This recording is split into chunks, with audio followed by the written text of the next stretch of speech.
نحمدہ ونصلی ونسلم علی رسولہ الکریم وعلی آلہ الطیبین الطاہرین اجمعین اما بعد فاعوذ باللہ من الشیطان الرجیم بسم اللہ الرحمن الرحیم وَإِذِ ابْتَلَىٰ إِبْرَاهِيمَ رَبُّهُ بِكَلِمَاتٍ فَأَتَمَّهُنَّ صدق اللہ مولانا العظیم۔ بعد از حمد و ثنا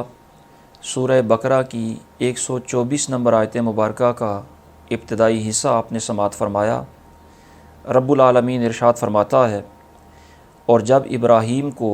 اس کے رب نے کچھ باتوں سے آزمایا تو اس نے وہ پوری کر دکھائیں۔ اس آیت مبارکہ کے اتنے حصے میں دو لفظ خاص طور پر توجہ طلب ہیں۔ پہلا لفظ تو یہ ہے وَإِذِ ابْتَلَىٰ إِبْرَاهِيمَ رَبُّهُ کہ حضرت ابراہیم علیہ السلام کو ان کے رب نے آزمائش میں ڈالا۔ یہاں لفظ ابتلاء استعمال ہوا جس کا معنی آزمائش کیا جا رہا ہے۔ ابتلاء کا لفظی معنی ہوتا ہے کسی کو مشکل کام کا حکم دینا، اور اس حکم دینے کا مقصد آزمانا ہی ہوتا ہے، امتحان لینا مقصد ہوتا ہے۔ البتہ امتحان لینے کی صورتیں دو ہوتی ہیں۔ بعض اوقات تو کوئی اس لیے امتحان لیتا ہے کہ وہ خود یہ جاننا چاہتا ہے کہ جسے میں یہ امتحان دے رہا ہوں، جسے مشکل حکم دے رہا ہوں، یہ اس امتحان میں پورا بھی اترتا ہے یا نہیں، اس میں کامیاب ہوتا ہے یا ناکام ہو جاتا ہے۔ تو بعض اوقات اس لیے امتحان میں ڈالا جاتا ہے کہ امتحان لینے والا خود یہ جاننا چاہتا ہے کہ یہ بندہ امتحان میں پاس ہو سکے گا یا نہیں۔ اور دوسری صورت امتحان میں ڈالنے کی یہ ہوتی ہے کہ جو امتحان لینے والا ہے اسے تو پتہ ہے کہ جسے امتحان میں میں نے مبتلا کرنا ہے، جسے مشکل حکم دینا ہے، یہ اس حکم میں پورا اترے گا، اس کی تعمیل میں کمی نہیں کرے گا، اسے تو پتہ ہے، لیکن وہ اس کی عظمت دوسروں پر ظاہر کرنے کے لیے اس کو امتحان میں ڈالتا ہے اور امتحان سے گزارتا ہے تاکہ دوسرے بھی دیکھیں کہ اس کو جو عظمت ملی وہ ویسے ہی نہیں ملی، اس میں اتنی قابلیت ہے کہ یہ ہر امتحان سے پاس ہو سکتا ہے۔ اللہ رب العالمین جب کسی کو آزمائش میں ڈالتا ہے تو اس کی آزمائش میں ڈالنے کی یہی دوسری صورت ہوتی ہے، یعنی وہ صرف جس بندے کو امتحان میں ڈالتا ہے اس کی عظمت دوسروں پر ظاہر کرنے کے لیے اس کا امتحان لیتا ہے، ورنہ اپنی معلومات کے لیے اسے کسی کا امتحان لینے کی یا کسی کو آزمائش میں ڈالنے کی ضرورت نہیں ہوتی۔ دوسرا لفظ ارشاد فرمایا بکلمات۔ لفظ کلمات کلمہ کی جمع ہے، اس کا مطلب ہے چند باتوں سے آزمایا۔ یہ چند باتیں کون سی ہیں جن سے آزمایا؟ اس بارے میں مفسرین کے مختلف اقوال ہیں۔ ایک قول یہ ہے کہ حضرت ابراہیم علیہ السلام کو رب العالمین نے 7 بڑی بڑی آزمائشوں سے گزارا۔ مثلاً آپ کی ساری قوم چاند کی پوجا کرتی ہے، سورج کی پوجا کرتی ہے، بت پرستی میں مبتلا ہے، تو قوم کا جو مجموعی ماحول ہے بت پرستی والا، اسی قوم کے اندر رہ کر آپ توحید کے علم بردار بنیں، یہ حضرت ابراہیم علیہ السلام کی بڑی آزمائش تھی کہ اس ماحول میں رہ کر اس سے متاثر نہیں ہوئے بلکہ اس ماحول کو بدلنے کی آپ نے کوشش فرمائی۔ دوسری آزمائش یہ تھی کہ حضرت ابراہیم علیہ السلام کا تنہا نمرود کی پوری سلطنت سے مقابلہ ہوا۔ اور تیسری آزمائش یہ تھی کہ حضرت ابراہیم علیہ السلام بڑی عمر کو پہنچ چکے تھے، اس وقت آپ کو ختنے کا حکم آیا تو آپ نے بڑھاپے میں اپنا ختنہ فرمایا۔ اور چوتھی بڑی آزمائش یہ تھی کہ نمرود نے حضرت ابراہیم علیہ السلام کو آگ میں ڈالا تو آپ برضا و بخوشی اللہ رب العالمین کی رضا کے لیے آگ میں جانا آپ نے قبول فرما لیا۔ اور پانچویں آپ پر بڑی آزمائش یہ تھی کہ جب آپ کا بیٹا جو بڑھاپے میں ملا ہے اس کے بارے میں آپ کو بارہا دفعہ خواب آیا تو آپ نے بیٹے کو اللہ رب العالمین کی راہ میں قربان کرنے کا فیصلہ فرما دیا۔ اور چھٹی بڑی آزمائش آپ کے لیے یہ تھی کہ آپ نے اپنے وطن کو اللہ رب العالمین کے لیے ترک فرما کر وہاں سے ہجرت فرمائی۔ اور ساتویں بڑی آزمائش یہ تھی کہ رب العالمین کا یہ حکم تھا کہ اپنے بیٹے اور اپنی بیوی کو بے آب و گیا جنگل کے اندر تنہا چھوڑ آئیں، تو حضرت ابراہیم علیہ السلام نے اسے بھی پورا کر دیا۔ تو ایک قول مفسرین کا یہ ہے کہ یہ 7 بڑی آزمائشیں آئیں، تو حضرت ابراہیم علیہ السلام ان ساری آزمائشوں میں پورے اترے۔ دوسرا مفسرین کا قول اس بارے میں یہ ہے کہ یہاں جن چند باتوں سے آزمانے کا فرمایا گیا، ان باتوں سے مراد شرعی احکام ہیں، اور وہ شرعی احکام حج کے ارکان اور حج کے مناسک،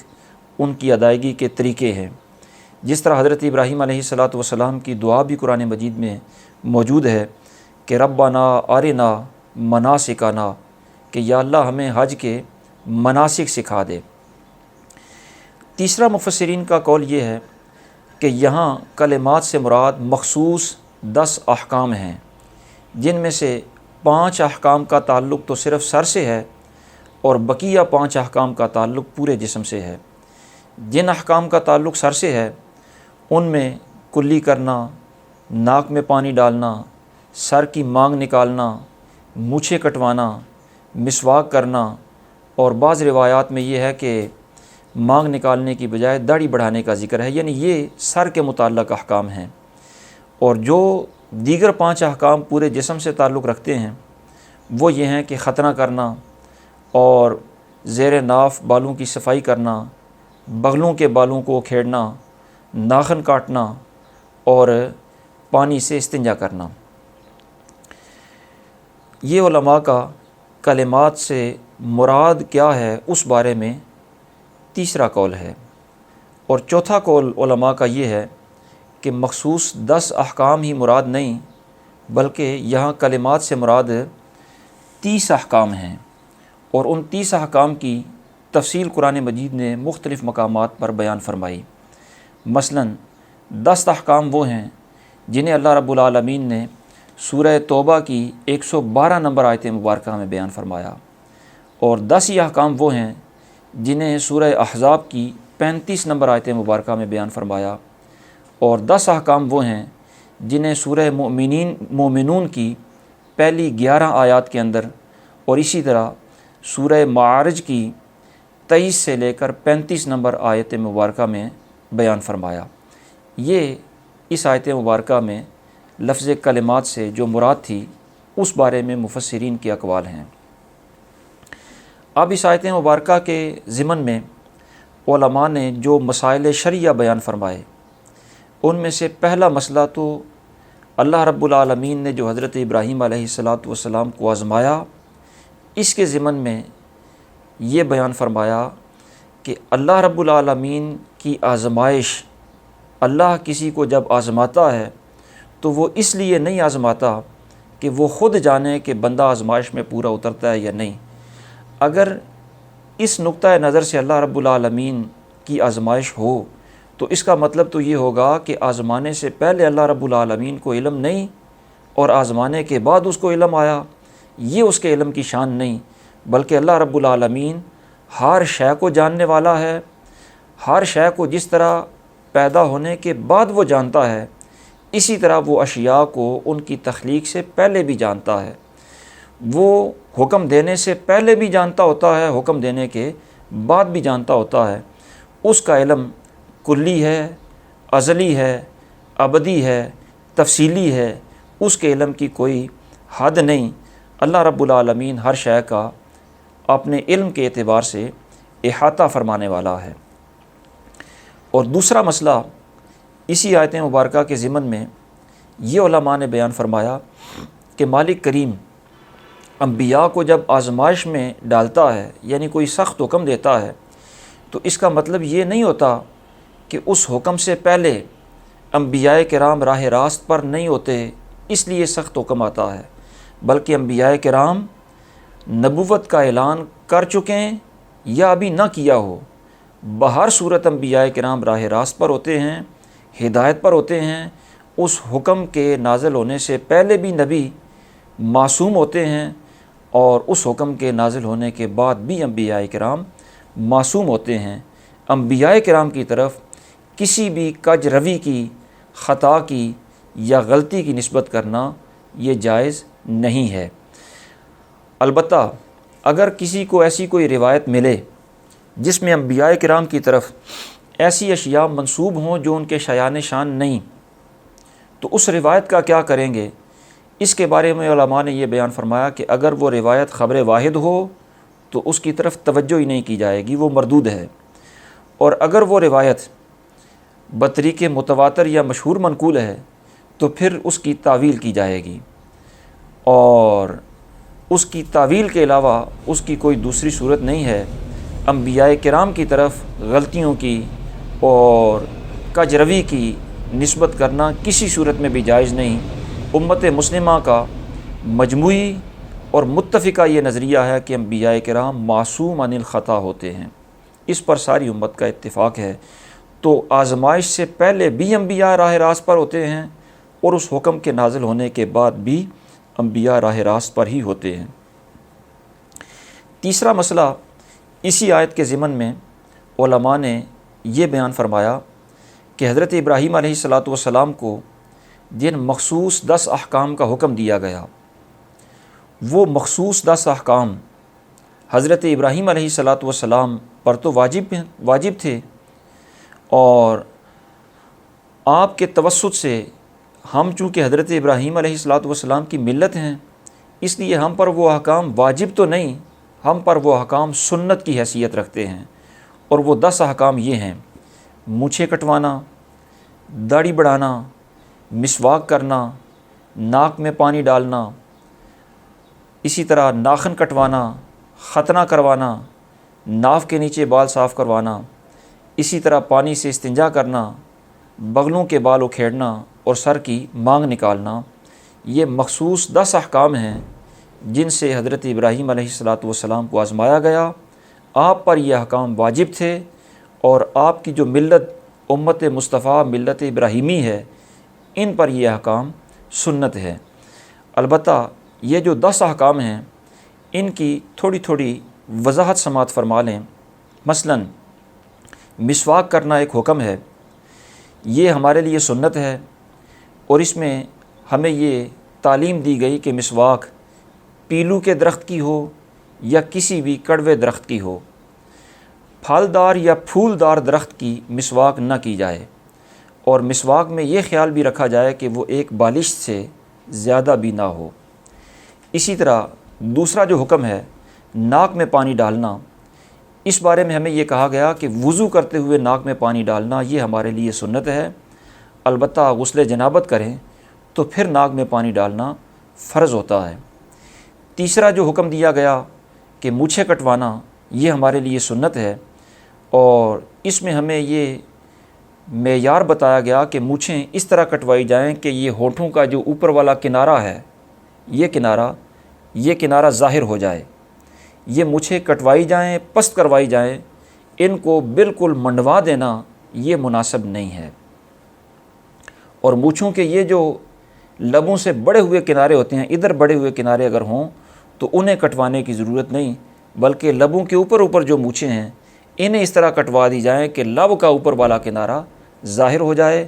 یہاں سے جو بڑی ہوئی مونچھیں ہیں ان کو کٹوانے کی ضرورت نہیں ہوتی۔ اور چوتھا حکم جو ہمیں دیا گیا داڑھی رکھنا، یہ حضور سید عالم صلی اللہ تعالیٰ علیہ وسلم کی خصوصی تاکید کی وجہ سے واجب ہے۔ داڑھی رکھنے کو جو علماء کرام سنت بیان کرتے ہیں، اس کا مفہوم یہ ہے کہ یہ سنت سے ثابت ہے، اور داڑھی شریف میں ہمیں یہ مقدار بیان کی گئی کہ ایک مشت داڑھی رکھی جائے، اس کے نیچے جو داڑھی شریف ہو اسے کاٹ دینا چاہیے، اور اسے کاٹنے میں کوئی حرج نہیں۔ البتہ ایک مٹھی سے کم اگر کوئی بندہ داڑھی رکھے، اور مٹھی سے کم داڑھی رکھنا یہ گناہ ہوتا ہے، اور اس کو کاٹنا یہ ناجائز اور حرام ہوتا ہے۔ اسی طرح ہمیں جو 5واں حکم بیان کیا گیا وہ ناخن کٹوانے کا ہے، یہ بھی ہمارے لیے سنت ہے۔ اس سلسلے میں علماء نے یہ بیان فرمایا کہ جو شخص جمعرات والے دن عصر کے بعد اس ترتیب سے ناخن کاٹے کہ دائیں ہاتھ کی شہادت کی انگلی سے شروع کرے اور اس طرح کاٹتا ہوا چھنگلی پر ختم کرے، پھر بائیں ہاتھ کی چھنگلی سے شروع کرے اور کاٹتا کاٹتا انگوٹھے پر ختم کرے، اور پھر آخر میں دائیں ہاتھ کا انگوٹھے کا ناخن کاٹ لے، جو اس طرح ناخن کاٹے گا، اس ترتیب کو ملحوظ رکھے گا، انشاءاللہ العزیز تنگ دستی سے محفوظ رہے گا اور دنیاوی پریشانی سے بھی محفوظ رہے گا، اور آنکھ کی اور بینائی کی خرابیوں سے بھی اللہ رب العالمین اسے محفوظ رکھے گا۔ اور چھٹا حکم جو ہمیں دیا گیا ختنہ کرنا، یہ سنت ہے، اور اس سلسلے میں مناسب طریقہ تو یہ ہے کہ جو ہی بچہ پیدا ہو تو 7ویں دن عقیقہ بھی کیا جائے اور ساتھ ہی ختنہ بھی کر دیا جائے، اور اگر 7ویں دن نہ کیا جا سکے ختنہ تو 10 سال سے پہلے تو ضرور ختنہ کر دینا چاہیے۔ اور اگر کوئی بچہ پیدا ہی ایسی صورت میں ہو کہ وہ ختنہ شدہ ہے تو اس کا ختنہ کرنے کی ضرورت نہیں ہے۔